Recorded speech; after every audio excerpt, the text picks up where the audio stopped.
Eu conheço as tuas obras, tribulação e pobreza, mas tu és rico, e também conheço a blasfêmia dos que se dizem judeus e não são, mas são sinagoga de Satanás. Apocalipse capítulo 2, versículo 9. Olá pessoal, eu sou o Thiago Lima e estamos começando mais um vídeo aqui nesse canal. Sem dúvidas, nós estamos vivendo aí na grande apostasia. Uma das coisas que mais faz com que eu creia nos ensinamentos, nas palavras de Cristo, é ver que coisas que ele disse, que ele ensinou há 2000 anos atrás, estão se cumprindo cada vez mais e fica muito mais claro da gente observar quanto mais nós estudamos, quanto mais nós nos interessamos por tais fatos. É inegável que tais coisas estão acontecendo. E o mais triste é ver que muitas, mas muitas pessoas mesmo, ao redor do mundo todo, estão totalmente cegas quanto a isso. Elas não conseguem de forma alguma enxergar. E esse é um dos motivos que eu gravo esses vídeos aqui, para que as pessoas, enfim, possam sentir aí um estalar dos dedos aí, para que elas possam tentar de uma forma ou de outra abrir os olhos e conseguir ver que elas estão dentro dessa grande apostasia, apesar de muitas vezes pensarem que não estão, pensarem que estão no caminho certo, mas na verdade estão sendo guiadas por cegos. Se você conhecer alguém da Universal do Reino de Deus, ou até mesmo de outras denominações religiosas, mande esse vídeo aqui para ela, pois a minha intenção é reavivar o verdadeiro ensinamento de Cristo, o verdadeiro ensinamento do Messias, a verdadeira palavra, para que ela possa enxergar a realidade que nós estamos vivendo. Realmente, o que nós vamos ver aqui hoje parece uma coisa simples, mas vocês vão ver que é muito pior do que a gente imagina. A matéria que eu tenho para mostrar para vocês aqui é a seguinte: Justiça proíbe que Templo de Salomão seja chamado de sinagoga de Satanás.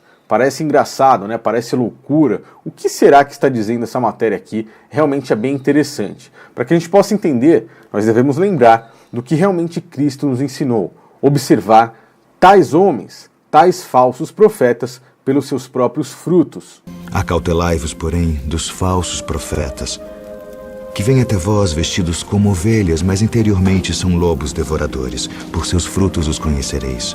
Porventura colhem-se uvas dos espinheiros, ou figos dos abrolhos? Não pode a árvore boa dar maus frutos, nem a árvore má dar frutos bons. E como é que a gente pode observar os frutos nesse caso aqui e entender o que realmente está acontecendo? A gente vê a matéria da seguinte forma: o Tribunal de Justiça de São Paulo proibiu que o Templo de Salomão, sede da Igreja Universal do Reino de Deus, na verdade eu não costumo nem usar essa palavra igreja, pois igreja são pessoas, igrejas não são denominações religiosas, não são empresas, como no caso da Universal do Reino de Deus. Ou então, sede da empresa Universal do Reino de Deus, ou então sede da denominação Universal do Reino de Deus, em São Paulo, seja vinculado aos termos anticristo e sinagoga de Satanás, em buscas na plataforma do Google. Por que isso aconteceu? E o que mais que isso está dizendo? Vamos ver. No processo, a Universal alegou que, sempre que eram utilizados os termos anticristo e sinagoga de Satanás nas buscas do Google Maps, ferramentas de mapeamento por satélite, o resultado da pesquisa era vinculado à imagem e ao endereço no Templo de Salomão, no bairro do Brás, na zona leste da capital paulistana. Ao buscar os termos na tarde dessa quinta-feira, dia 15, a reportagem não encontrou mais os resultados reclamados. Ou seja, quando as pessoas buscavam ali anticristo ou sinagoga de Satanás, elas batiam ali em cima do Templo de Salomão. Parece assim, seria cômico se não fosse triste, né? Não tem como não rir de uma notícia dessas, mas realmente é o que estava acontecendo e o porquê que eu estou fazendo isso aqui. Porque as pessoas não enxergam. Esse termo sinagoga de Satanás é um termo que está escrito nas próprias escrituras, está no livro de Apocalipse, ali no capítulo 2, no versículo 9, que diz assim: Eu conheço as tuas obras, e tribulação e pobreza, mas tu és rico, e também conheço a blasfêmia daqueles que se dizem judeus e não são, mas são a sinagoga de Satanás. Você admira esse templo, você tem, você deslumbra os detalhes desse lugar, quando ele é habitado pelo Espírito Santo. No capítulo 3, no versículo 9, também repete a mesma coisa, fala daqueles que querem ser judeus e não são, mas são sinagoga de Satanás. Isso está nas Escrituras. E eu te pergunto, o que é, então, a sinagoga de Satanás? Quem são esse grupo de pessoas que compõem a sinagoga de Satanás? Pelas Escrituras, aqueles que querem se dizer judeus e não são. Agora eu observo as práticas que são feitas ali dentro daquele templo de Salomão. brasileiros, gentios, debaixo da graça de Cristo, tentando ser judeus e não são. Será que eu estou vendo coisas aqui? Mesmo usando o nome de Jesus, eu já tive experiências diante de problemas, diante de demônios manifestados diante de mim, que só com o nome de Jesus não funcionou. Mas eu me revoltei e mandei aquele demônio embora. Que só com o nome de Jesus não funcionou. Mas eu me revoltei e mandei aquele demônio embora. Se a Bíblia Sagrada é o livro de regras ali para as pessoas que estão dentro dessa denominação religiosa, qual é o motivo deles não quererem ser chamados de acordo com aquilo que as próprias escrituras o apontam? Por que é que eles não querem ser chamados de sinagoga de Satanás, sendo que eles estão fazendo aí as práticas da sinagoga de Satanás?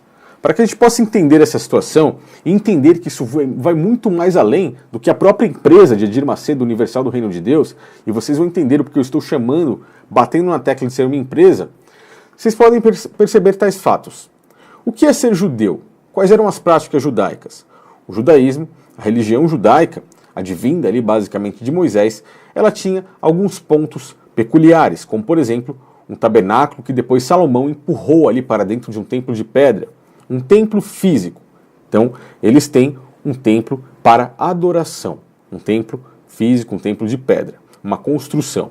Na sequência, para que possa se intermediar entre Deus e o homem, é necessário que tenha ali um sacerdote como homem.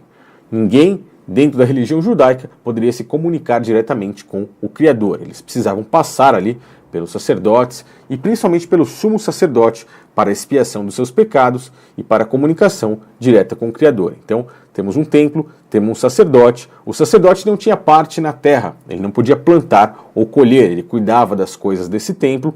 Enfim, as pessoas tinham que colher ali e dar 10% da sua colheita para eles, que no caso eram os dízimos. Então eles têm ali a prática de dízimos. No caso, eram dízimos em alimento, de acordo com as regras do Antigo Testamento, e depois, aí, ao passar dos anos, passou a ser dinheiro, principalmente agora, nos dias de hoje, dentro dessas religiões. Então nós temos a prática de templo físico, temos a prática de sacerdócio físico, temos a prática de dízimos e ofertas. E no caso, existiam também os sacrifícios de animais.